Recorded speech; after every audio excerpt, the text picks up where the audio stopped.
Kejriwal arrest విపక్షాలను ఒక్కతాటిపైకి తెచ్చింది. Congress party bank అకౌంట్లు freeze చేయడం ఆ ఐక్యత అగ్నికి మరింత ఆజ్యం పోసినట్టయింది.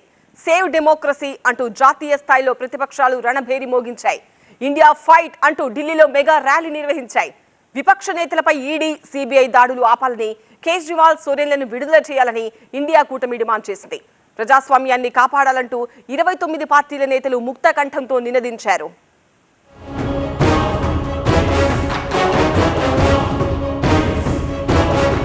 Delhi CM Arvind Kejriwal arrest, Congress bank ఖాతాలను ఐటీ శాఖ ఫ్రీజ్ చేయడాన్ని నిరసిస్తూ ఢిల్లీలో విపక్షాలు మెగా ర్యాలీ నిర్వహించాయి. సేవ్ డెమోక్రసీ పేరుతో రామ్లీలా మైదానంలో ఇండియా కూటమి ఈ సభను నిర్వహించింది. సోనియా గాంధీ, ఖర్గే, శరద్ పవార్, ఫరూక్ అబ్దుల్లా, లెఫ్ట్ నేతలు, కేజ్రీవాల్ సతీమణి సునీత, జార్ఖండ్ మాజీ సీఎం హేమంత్ సోరెన్ భార్య కల్పన తదితరులు ఈ ర్యాలీకి హాజరయ్యారు. 29 ప్రతిపక్ష పార్టీల నేతలు ఈ సభకు హాజరయ్యారు. ఇక పన్ను ఎగవేత కేసులో 1800 కోట్లు చెల్లించాలని ఐటీ శాఖ నోటీసులు ఇవ్వడంపై కాంగ్రెస్ నేతలు భగ్గుమంటున్నారు. ఈ కార్యక్రమాన్ని ప్రతిష్టాత్మకంగా తీసుకున్న ఆమ్ ఆద్మీ పార్టీ భారీగా జన సమీకరణ చేసింది.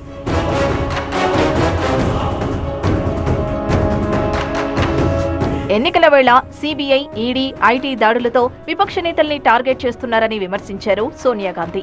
ప్రజాస్వామ్యాన్ని కాపాడాల్సిన అవసరం ఉందన్నారు. దేశంలో నియంత పాలన వచ్చే అవకాశం ఉందని హెచ్చరించారు. తమ పార్టీ బ్యాంక్ ఖాతాలను స్తంభింప చేయడంపై ప్రధాని మోదీ కలిసినప్పుడు తాను ప్రశ్నించినట్టు తెలిపారు ఖర్గే. ఇండియా కూటమి సభలో 5 డిమాండ్లను విపక్షాలు ప్రధానంగా ప్రస్తావించాయి. ఎలక్టోరల్ బాండ్స్ పై సుప్రీంకోర్టు విచారణ జరపాలని, కేజ్రీవాల్, హేమంత్ సోరెన్లను విడుదల చేయాలని విపక్ష నేతలు డిమాండ్ చేశారు. కేంద్ర దర్యాప్తు సంస్థల దుర్వినియోగాన్ని ఆపాలని కోరారు.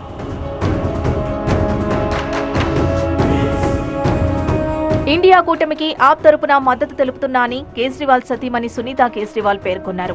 ఇది ఇండియా కూటమి కాదు, ఇండియా అనేది మనందరి హృదయం అన్నారు ఆమె. సభలో అరవింద్ కేజ్రీవాల్ ఇచ్చిన 6 గ్యారంటీలను చదివి వినిపించారు. కేజ్రీవాల్ ను ప్రధాని మోదీ జైలులో పెట్టారని సునీత కేజ్రీవాల్ ఆరోపించారు. జైలు నుంచి కేజ్రీవాల్ పంపిన లేఖను సునీత చదివి వినిపించారు. దేశం బాధలో ఉందని కేజ్రీవాల్ ఆ లేఖలో పేర్కొన్నారు. आज आपके अपने केजरीवाल ने जेल से आपके लिए एक संदेश भेजा है। हमारे प्रधानमंत्री मोदी जी ने मेरे पति को जेल में डाल दिया।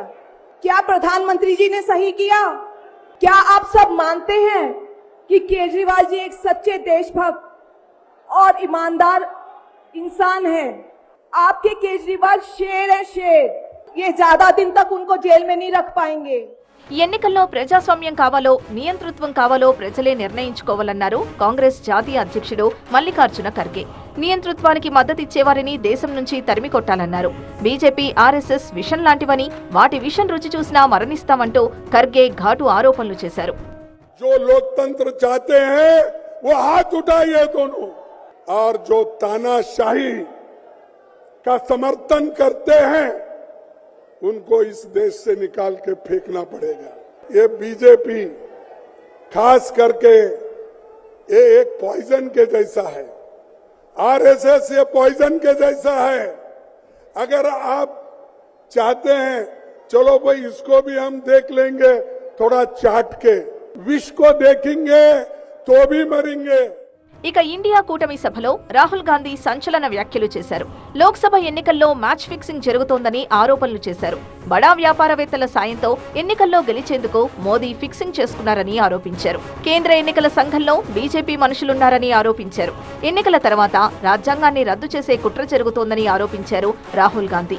బీజేపీకి 400 సీట్లు వస్తాయని మోదీ అంటున్నారని, కానీ 180 సీట్లు కూడా రావన్నారు. बैंक अकाउंट बंद कर दिए गए, तो ये कैसा चुनाव हो रहा है? नेताओं को धमकाया जाता है, पैसे देकर सरकारों को गिराया जाता है, नेताओं को जेल में डाला जाता है। केजरीवाल जी को, सोरेन जी को ये पूरी की पूरी मैच फिक्सिंग करने की कोशिश की जा रही है। ఇండియా కూటమి సభ 5 డిమాండ్లు చేసింది. లోక్సభ ఎన్నికల్లో ఈసీ అన్ని పార్టీలను సమానంగా చూడాలని విపక్ష కూటమి కోరింది. ప్రతిపక్ష నేతలపై ఈడీ, సిబిఐ, ఐటీ అరెస్టులు, దాడులు ఆపేయాలని డిమాండ్ చేసింది. సీఎం అరవింద్ కేజ్రీవాల్, హేమంత్ సోరెన్లను వెంటనే విడుదల చేయాలని కోరింది. విపక్షాల ఆర్థిక వనరుల్ని దెబ్బతీయడం ఆపేయాలని కోరింది. బీజేపీకి వచ్చిన ఎలక్టోరల్ బాండ్ల విషయంలో సిట్ ఏర్పాటు చేసి వెంటనే దర్యాప్తు జరపాలి. కేజ్రీవాల్ అరెస్టుతో ఒక్కతాటిపైకొచ్చిన విపక్షాలు బీజేపీపై ఎన్నికల యుద్ధాన్ని మరింత దూకుడుగా ముందుకు తీసుకెళ్లాలని చూస్తున్నాయి.